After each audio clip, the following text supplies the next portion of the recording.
मुहर्रम का महीना चल रहा है। 29 तारीख को 10 तारीख है और पहलाम का वक्त है और यौम आशूरा मनाया जाता है और इसके रोज़े रखे जाते हैं।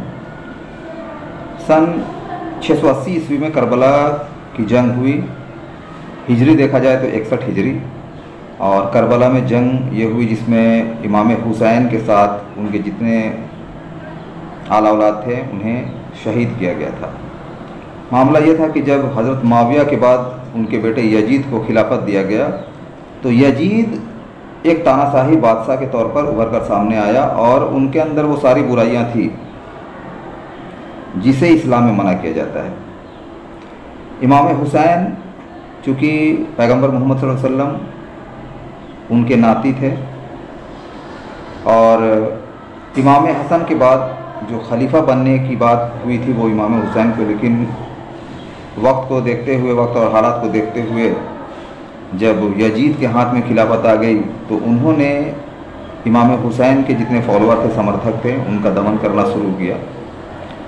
एक ऐसा भी समय आया जब इमाम हुसैन को कूफा जाना पड़ा। वहाँ के लोग उनको समर्थन देने के लिए तैयार हुए, लेकिन जब वहाँ पहुँचे तो यजीद की जो दमनकारी नीति थी उसके डर से वहाँ के लोगों ने समर्थन देने से इनकार कर दिया। कोई भी लोग वहाँ पहुँचे नहीं। यजीद को एक अच्छा मौका मिला।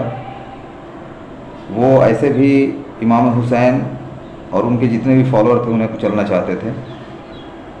इमाम हुसैन किसी भी कीमत पे यजीद के खिलाफत को स्वीकार नहीं करना चाहते थे और इसकी जो ख़ास वजह थी वो ये थी कि इस्लाम में जिन चीज़ों को मना किया गया है वो सारी बुराइयां यजीद में देखी जाती थी। ऐसे में अगर यजीद को फॉलो करते तो आने वाले समय में सारे मुसलमान जो है उनकी बातों पे अमल करते और वो सारी बुराइयां मुसलमानों के अंदर आ जाती जो बुराइयों से रोका गया था, यानी जिन बुराइयों से इस्लाम में रोका गया था, उसे मना किया गया था।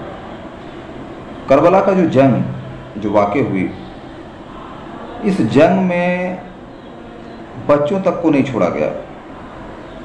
प्रतिबंध किया गया सभी पे, पानी लेने तक के लिए प्रतिबंध किया गया। दुश्मन चारों ओर से घेर लिए। इमाम हुसैन किसी कीमत पे जंग नहीं चाहते थे। उन्हें मालूम था कि अगर हम जंग करते हैं तो सिवाय नुकसान का और कुछ नहीं हो सकता था। लेकिन यहाँ पर एक और बात थी कि अगर लड़ने से इनकार करते और अगर हाथ मिला लेते यजीद से तो मैं समझता हूँ वर्तमान समय में जो मुसलमानों की नीति है, जो शरीयत है, और कहा जाता है ना किसी भी धर्म में अच्छाइयाँ होती है।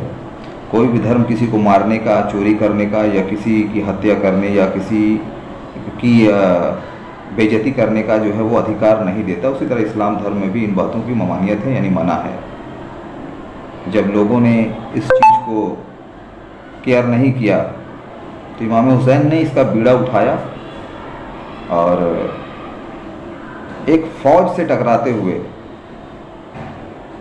शहीद हो गए। आखिरी समय एक ऐसा था जब वो सजदे में शहीद हुए और लोगों को ये पैगाम दिया कि अगर सच के रास्ते में फ़ाइट करना पड़े तो कभी भी पीछे नहीं हटना चाहिए।